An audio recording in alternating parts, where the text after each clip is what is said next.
Monsieur le Président du jury,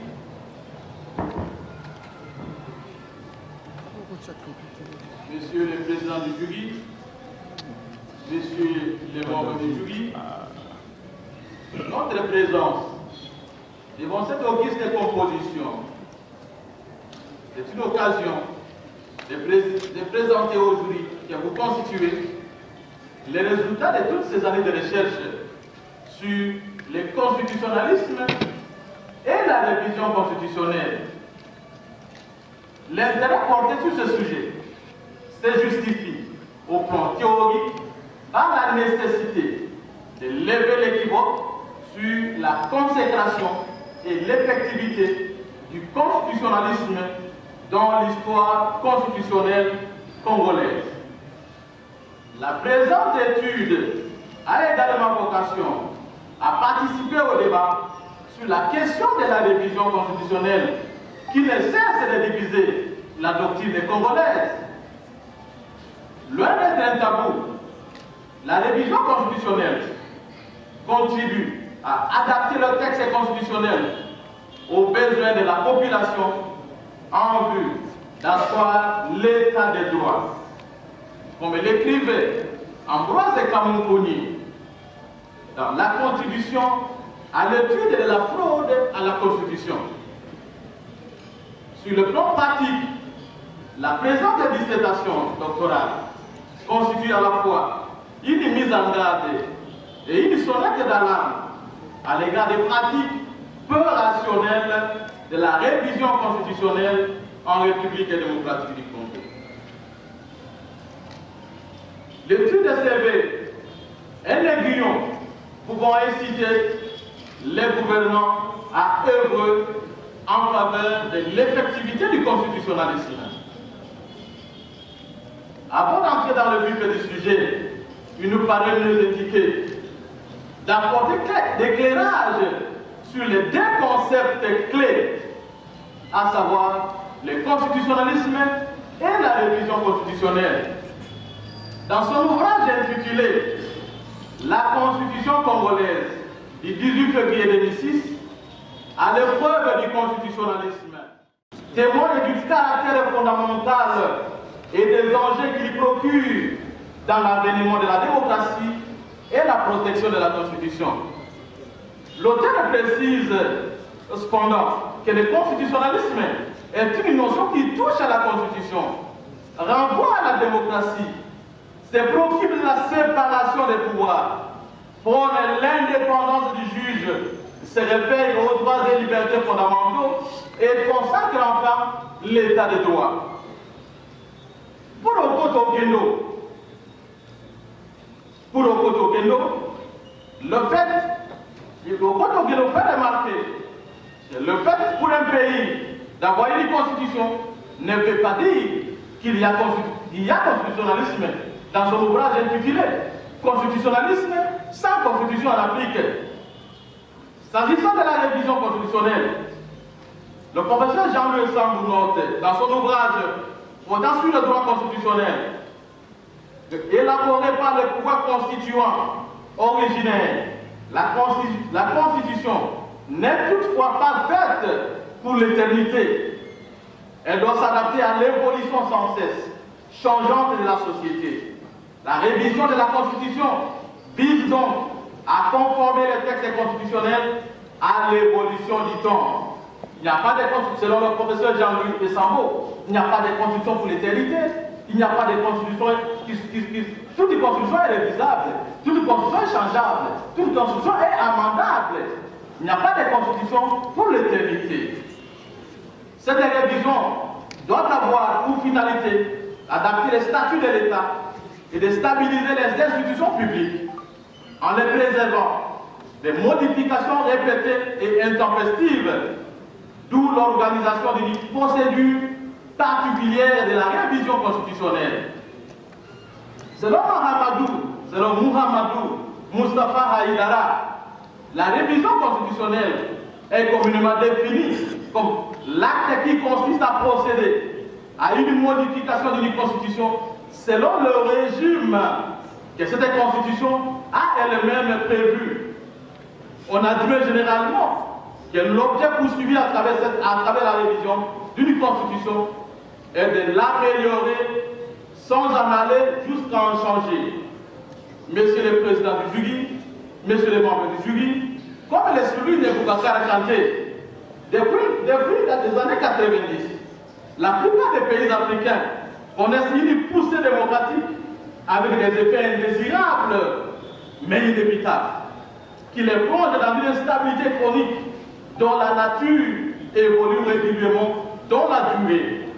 C'est dans cette logique que la dictature du parti-État en République du Zaïre a pendant plus de 30 ans plongé le pays dans une situation très embarrassante dont il peine à sortir sans dégâts majeurs. En effet, à partir des années 90, le pays a traversé une crise multisectorielle, une crise sociale, une crise économique et politique, voire culturelle, qui a entraîné une profonde désarticulation de l'appareil de l'État. Sans en rappeler les différentes manifestations à tous les niveaux, il importe cependant de noter que sur le plan politique, particulièrement la déliquescence de l'appareil de l'État et de l'absence de l'État de droit, caractérisée notamment par le raffermissement de la dictature, de l'impunité tout azimut, des violences massives des droits de l'homme, la confiscation du pouvoir par une minorité, ont été les principaux traits de la manifestation de cette crise.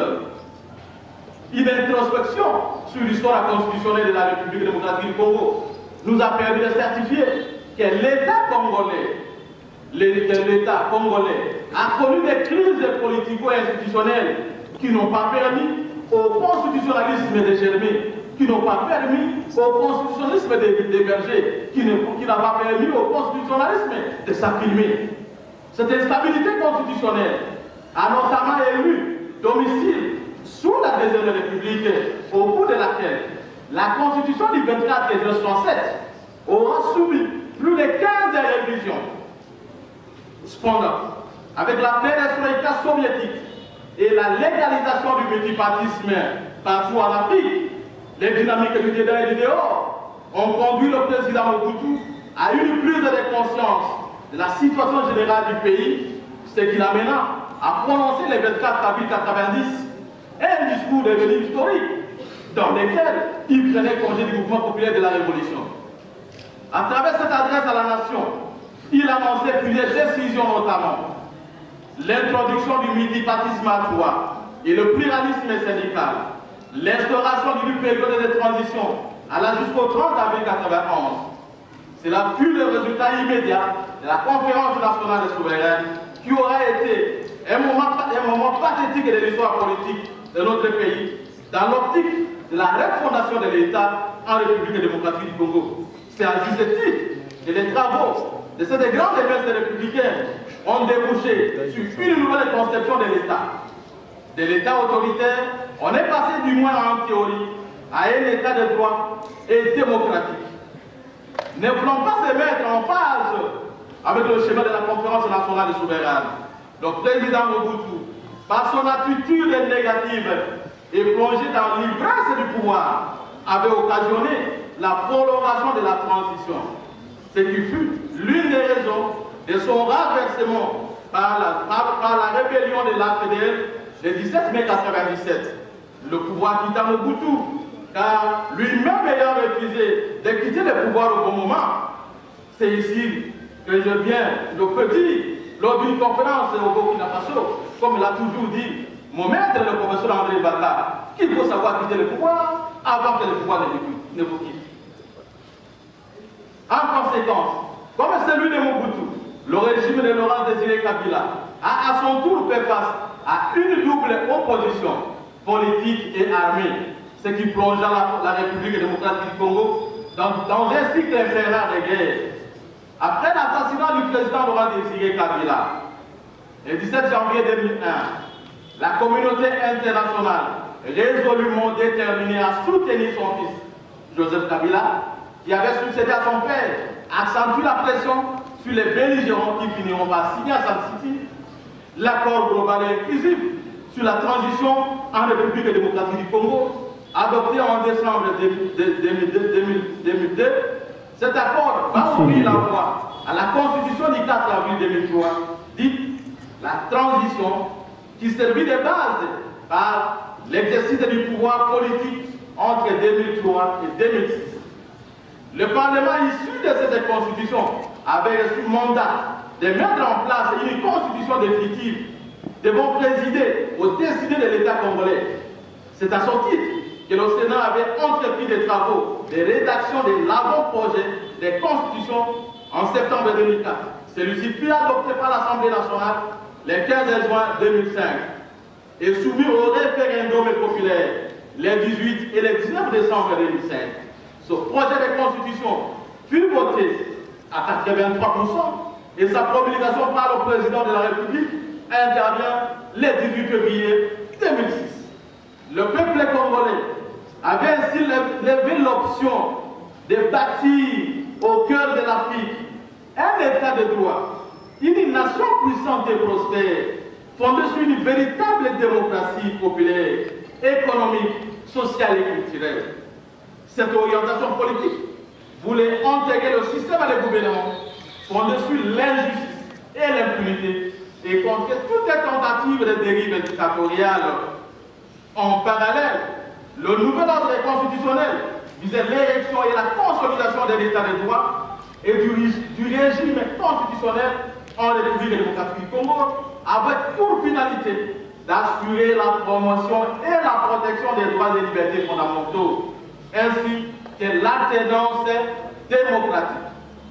La présente étude qui intervient 16 ans après la mise en œuvre de ce nouveau contrat social est développée autour de deux questions principales suivantes, à savoir la Constitution du 18 février 2006 consacre-t-elle le constitutionnalisme? Si oui, quelle évaluation peut-on faire 16 ans après? De la première question, il y ressort trois sous-questions qui contribuent à l'éclairage de notre problématique. La Constitution du 18 février 2006 organise-t-elle la séparation des pouvoirs? Dans l'affirmative, est-elle verticale ou horizontale? Ou les deux à la fois? Quelle est la place réservée enfin à l'état de droit et à la protection des droits de l'homme? Tout compte fait, cette Constitution est-elle suprême? La deuxième question génère les interrogations secondaires ci-après. Le principe de la séparation et de la limitation des pouvoirs est-il en cohérence avec la pratique du pouvoir? Et qu'en est-il de la révision sous la Constitution du 18 février 2006? Devenir un véritable virus contre l'essor de la démocratie dans nombreux États africains, les révisions constitutionnelles sont surtout à la base de l'instabilité institutionnelle, empêchant ainsi la consolidation d'un état de droit.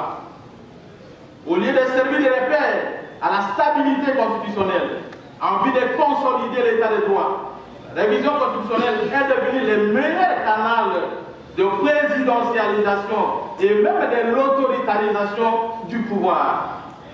Ainsi comme l'écrivait le professeur André Mata dans son ouvrage intitulé « Abolition de la peine de mort et constitutionnalisme en Afrique », les révisions constitutionnelles en République démocratique du Congo, pour le moins que l'on puisse dire, sont opportunistes et voilent la fraude à la Constitution. Cette série d'interrogations constitue en fait la problématique de notre étude, dont voici quelques-unes hypothèses. Monsieur le Président du jury, Monsieur le membre du jury, il y convient avant tout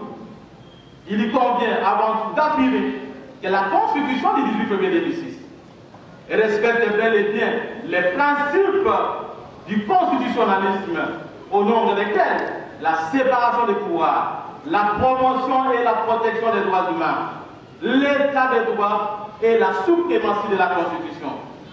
Elle consacre la séparation des pouvoirs verticale et horizontale. Sur le plan horizontal, les constituants à séparer le pouvoir législatif, exécutif et judiciaire et vice-versa. Dans l'entendement du constituant de 2006, La séparation horizontale des pouvoirs est la réponse aux préoccupations majeures ci-après. Assurer le fonctionnement harmonieux des institutions de l'État, éviter les conflits du pouvoir, instaurer un état de droit et assurer l'alternance démocratique, contrer toutes les tentatives de dérive dictatoriale, garantir la bonne gouvernance et lutter contre l'impunité.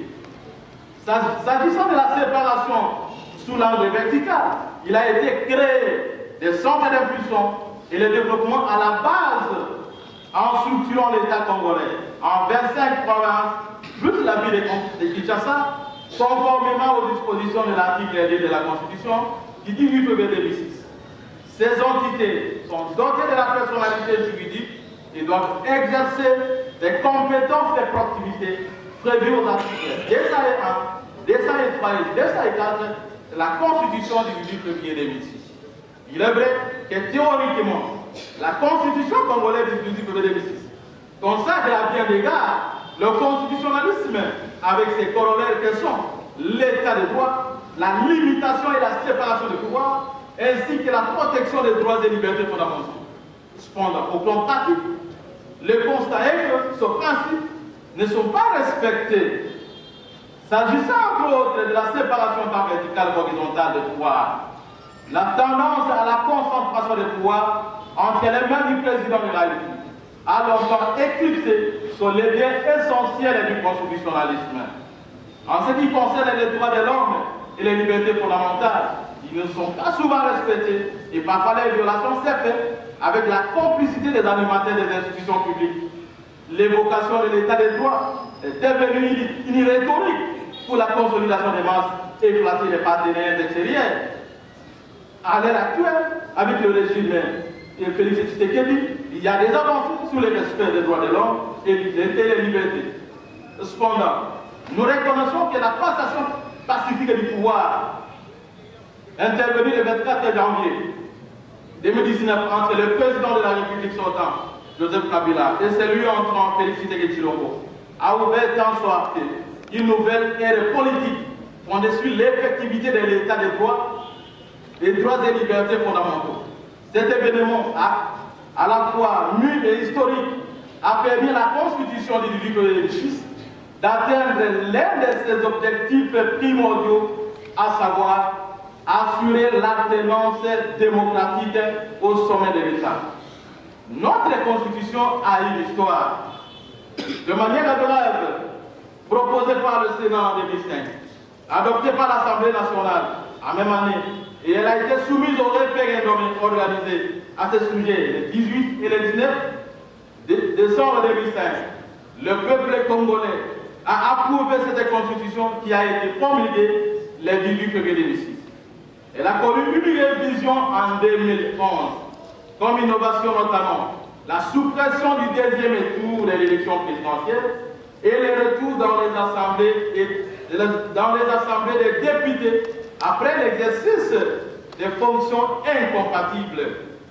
Ce qui est important à ce stade est que depuis son entrée en vigueur, c'est l'unique révision qui a connu cette constitution et n'a pas touché aux fondamentaux, notamment l'article 220 qui a survécu. S'agissant de la révision constitutionnelle proprement dite, nous reconnaissons volontiers que la Constitution de 2006 avait le bien consacré en ses articles 218, 219 et 220.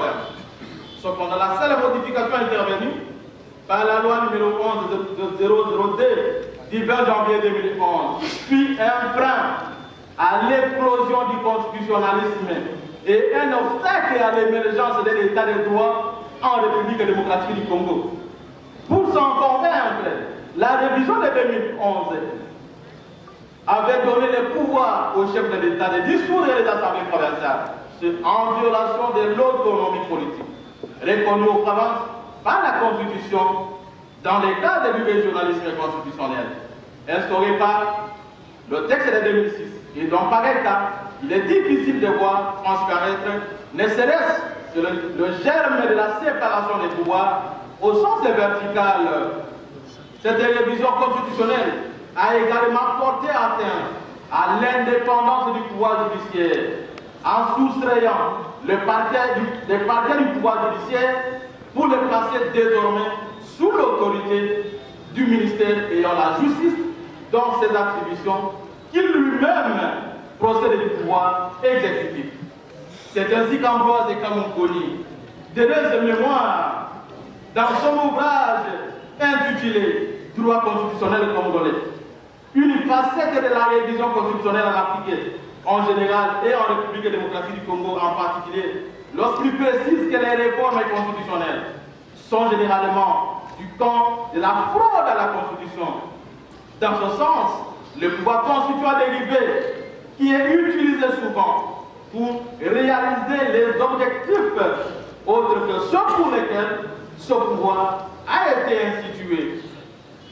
Ces penchants sur la révision constitutionnelle du 20 janvier 2011, Balingé Kaongo note que celle-ci fut le résultat de la présidentialisation du pouvoir pour servir aux aspirations politiciennes des gouvernants, dont l'équilibre entre les soucis de l'adaptation de la Constitution à de nouvelles réalités sociales et celui de préserver son identité.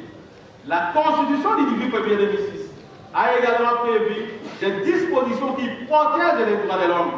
Pour s'en convaincre, les constituants ont tenu à réaffirmer l'attachement de la République du Congo aux droits humains et aux libertés fondamentales, contenues dans les instruments juridiques internationaux et régionaux. Elle protège donc les droits et libertés de la personne humaine et institue les mécanismes de leur protection. En son article 1er, la Constitution proclame que la République démocratique du Congo est un État de droit. Il s'ensuit que les constituants de 2006 a souligné le respect du constitutionnalisme comme une exigence fondamentale pour la gestion politique d'un État moderne. À ce sujet, la suprématie de la Constitution, il existe des dispositions qui la consacrent. C'est notamment le cas de l'article 160 qui traite du contrôle de la constitutionnalité des lois et des actes ayant force de loi, ainsi que les règlements intérieurs et les règlements intérieurs des assemblées parlementaires et des institutions d'appui à la démocratie.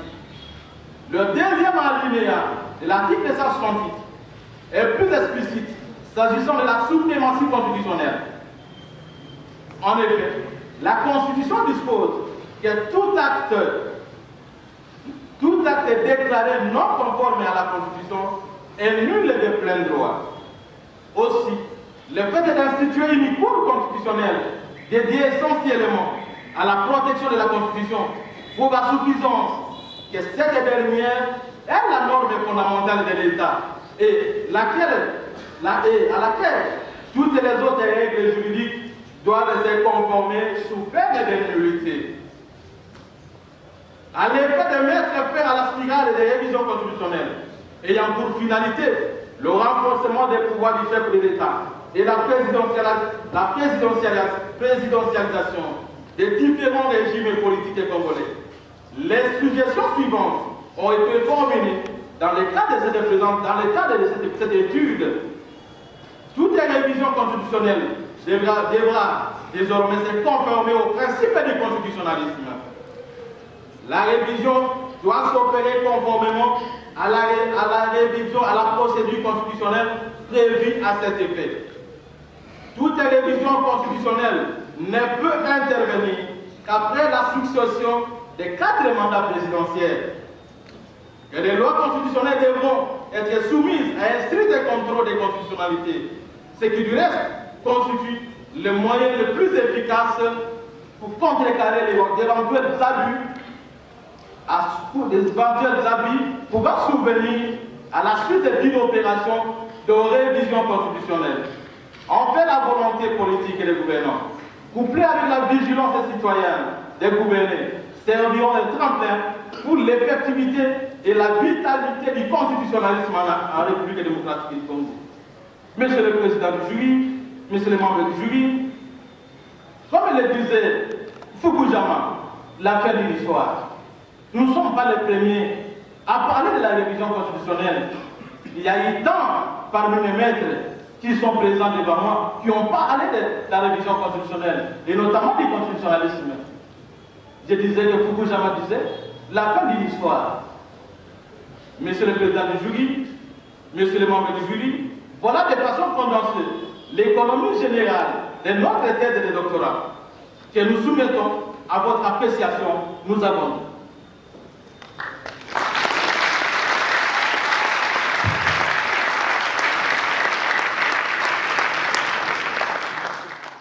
Puisque ceux qui vous ont fait ces remarques sont ici, ils sont convaincus du travail que vous avez pu faire.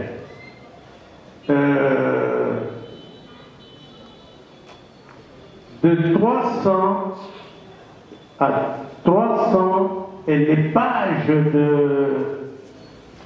de l'annexe que vous aviez ajoutées ont été nettoyées, et ça même partie. Nous avions suggéré le constitutionnalisme et la révision constitutionnelle en République démocratique du Togo. L'unanimité a été trouvée à ce sujet-là. Alors, il y a de quoi vous féliciter. Je vous félicite. C'est une thèse que j'ai eu le plaisir de lire. C'est bien. Puisque nous avons lu des thèses et nous avons corrigé des thèses qui à la fin, l'auteur n'a pas voulu corriger. Il y avait des disputes ici avec un étudiant et son maître. Il dit, mais je t'ai dit de corriger ça, tu n'as pas corrigé. Je t'ai dit de corriger ça, tu n'as pas corrigé. Eh bien, quand le professeur est fâché, il le manifeste. Il le manifeste. Alors, Monsieur le Président, je vous remercie aussi de nous avoir autorisé de remettre l'exemplaire à notre étudiant. Je crois que c'est ce qu'il a fait. Pour corriger cela, je vis que vous avez corrigé le nom qui ont été remis, ont été ajoutés, mais j'ai toujours une soif. C'est en lisant, en révisant, que j'ai trouvé aussi une question à lui poser. Permettez, Monsieur le Président, que je lui pose cette question. Et vous parlez de la... Vous aimez beaucoup les verticales et l'horizontale. Mais pour tout celui qui va lire cela, comment va-t-il comprendre? Horizontale et verticale. Dans la séparation, quand vous parlez de la séparation verticale, la séparation horizontale, qu'est-ce que nous pouvons comprendre?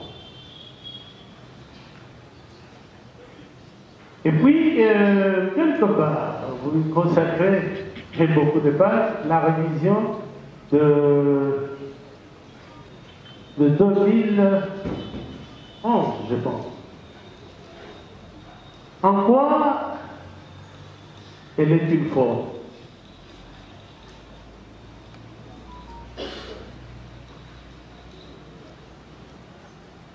En quoi elle est une faute?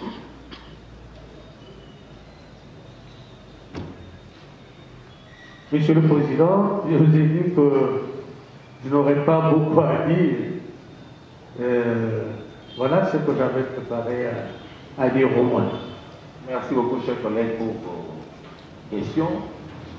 Monsieur le candidat, vous avez la parole pour répondre à ces deux questions de manière précise et concise, de sorte que dans les 5 minutes qui nous restent, vous ayez fini avec nous. Voilà.